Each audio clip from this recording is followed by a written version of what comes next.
મારે સ્કૂલમાં વેકેશન હોવાને લીધે હું કાકાના ઘરે ગામડે ગઈ હતી. મારા કાકાના પગમાં ખૂબ જ દુખાવો થતો હતો. વાર્તા આગળની સાંભળવા માટે મિત્રો પહેલાં ચેનલને સબસ્ક્રાઈબ અને વિડીયોને લાઈક કરી દેજો મિત્રો. તો એટલે મારા કાકી મારા કાકાના પગની રોજ માલિશ કરતા હતા અને જ્યારે તેમને પગમાં આરામ થાય પછી સૂઈ જતા. જ્યાં સુધી મારા કાકા મારી કાકી જોડે માલિશ ના કરાવે ત્યાં સુધી મારા કાકાને રાતે ઊંઘ જ ન આવતી અને એની રાત પણ ન જાય. એક દિવસ મારા કાકીને એમની નાની બહેનના ભાણિયાના લગ્નમાં જવાનું થયું હતું.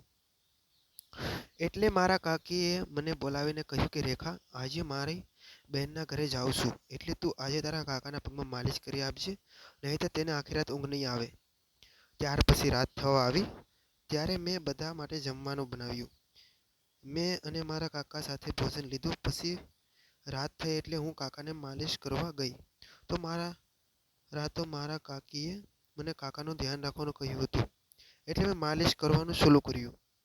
મારા કાકા બહુ વિચિત્ર હતા અને આમાં એનો બિલકુલ વાંક જ નહોતો. આ બધું તે હંમેશા ગુસ્સામાં રહેતા. મારા પહેલા કાકી એટલા માટે કાકાની પહેલી પત્ની ખૂબ જ સારી સ્ત્રી હતી અને જ્યારે મારા કાકા કોઈ સંતાન ન હતું તેથી મારા કાકાએ ફરીથી બીજા લગ્ન કરેલા. પરંતુ મારા બીજા કાકીને પણ કોઈ સંતાન ન હતું. ગામના લોકો મેણા મારતા એટલે મારા કાકાએ કાકીને ઘરમાંથી કાઢી મૂક્યા. મારા કાકીને ખૂબ જ પ્રેમ કરતા. પછી ઘરના લોકોએ મારા કાકાને ખૂબ જ સમજાવ્યા એટલે પછી મારા કાકાએ બીજા લગ્ન કર્યા. એક કાકી પણ ખૂબ જ સારા હતા. તે મારું ખૂબ જ ધ્યાન રાખતા હતા. જાણે હું એમની દીકરી હોઉં એટલે મને પણ અહીંયા રહેવું ખૂબ જ ગમતું હતું. મને મારા મમ્મી પપ્પાની ક્યારેય યાદ નહોતી આવતી. મારા મમ્મી પપ્પાના અવસાન પછી મારા કાકાએ મને એમના ઘરે લાવી દીધી હતી અને મારી બધી જવાબદારીઓ ઉઠાવી દીધી. મારા કાકીએ મારી બધી સાર સંભાળ રાખી. હું કાયમ માટે અહીં જ રહું છું. મારા કાકા મારી કાકી બધું જ મારું કામ કરે છે. તે ખૂબ જ દયાળુ હતા એટલે હું મારા કાકીની બધી વાત માનતી હતી.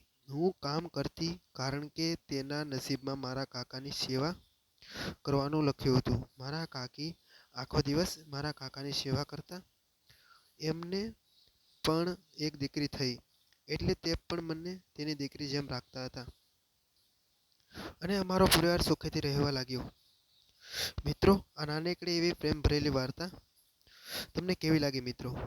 કોમેન્ટ કરીને જરૂર જણાવજો મિત્રો.